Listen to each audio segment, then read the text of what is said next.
The Ukrainian unit Horrified writes that probably for the first time their drone hit a North Korean soldier.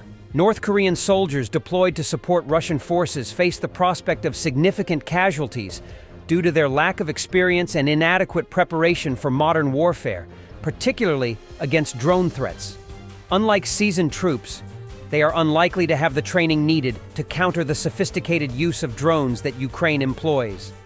This technological gap leaves them vulnerable to precision strikes and real-time surveillance, leading to devastating losses.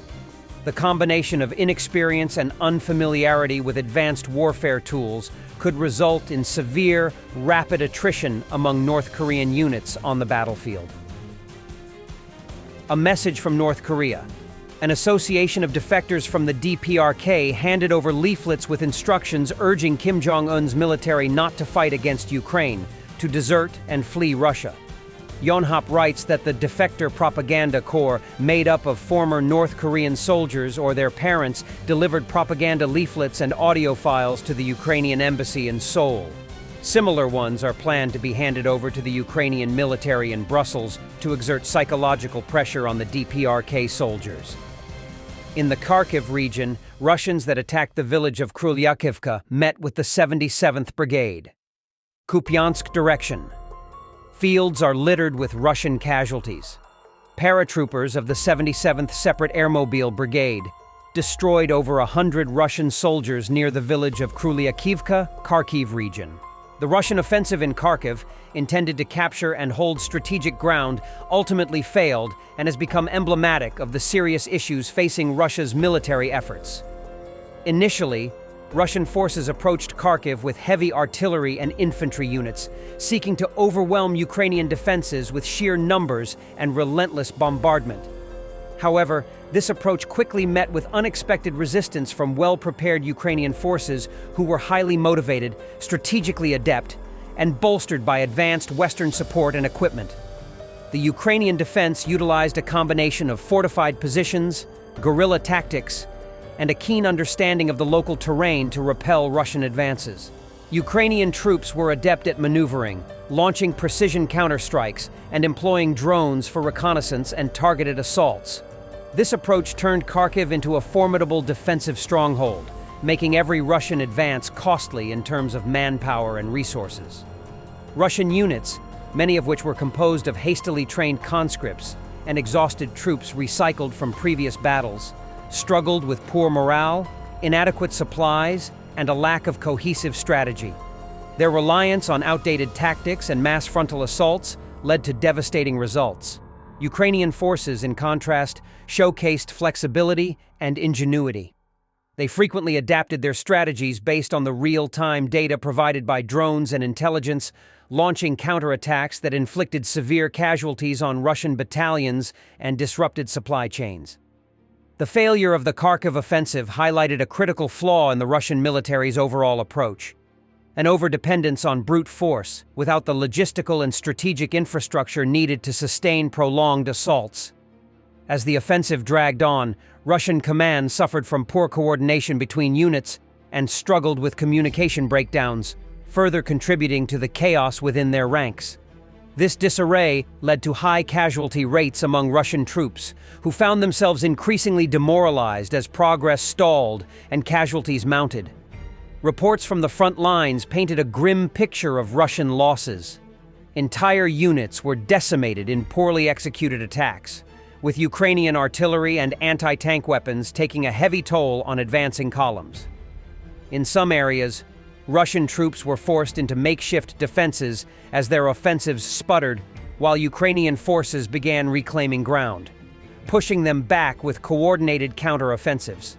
The sight of abandoned tanks and equipment scattered across battlefields became a symbol of Russia's inability to maintain momentum.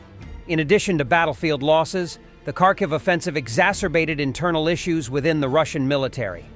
Accounts emerged of strained supply lines unable to keep pace with the demands of the offensive, leading to shortages of essential equipment and ammunition. This logistical strain left frontline units vulnerable, as reinforcements and resupply efforts lagged.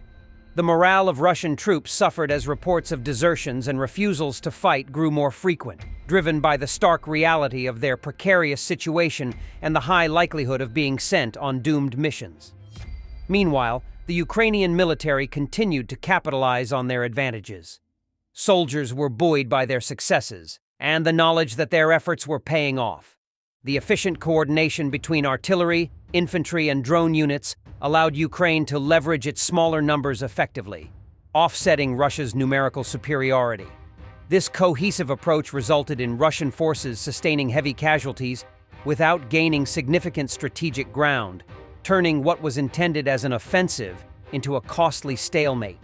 Ultimately, the failed offensive in Kharkiv became a testament to the resilience of Ukrainian forces and the deficiencies of the Russian military strategy. While Russian leaders had anticipated a swift campaign that would showcase strength, what they encountered instead was a determined defense capable of turning the tide and exposing the weaknesses of their own planning and execution. The high loss of life, combined with tactical setbacks and eroding morale, underscored the profound challenges Russia faces in sustaining prolonged and effective military operations. The Kharkiv debacle left Russian command grappling with the stark reality that their methods were increasingly obsolete in the face of modern, adaptive warfare employed by a resilient and unified Ukrainian defense. Sky News reports, Russian forces could launch ground assaults in Ukraine's southern Zaporizhzhia region in a matter of days, a Ukrainian military spokesman has said. The attacks could create a new pressure point for Kyiv's overstretched defenders who already are on the back foot in the east, although it was unclear if they would involve a single offensive push or separate assaults, the spokesman said. The assaults could begin in the near future. We're not even talking about weeks. We're expecting it to happen any day, Vladislav Voloshin told Reuters. He added that Russian troops heavily outnumber Ukrainian defenders in the area.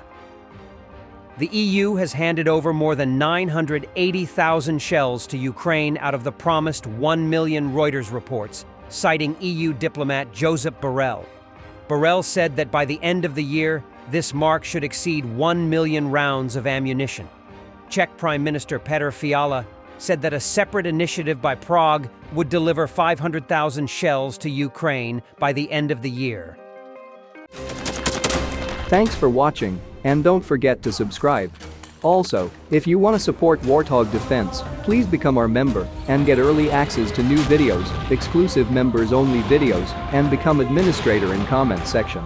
The membership link is in the description. Every day. We had a guy last week, it's 6 rescues in 6 days. You know, he's doing the job every day.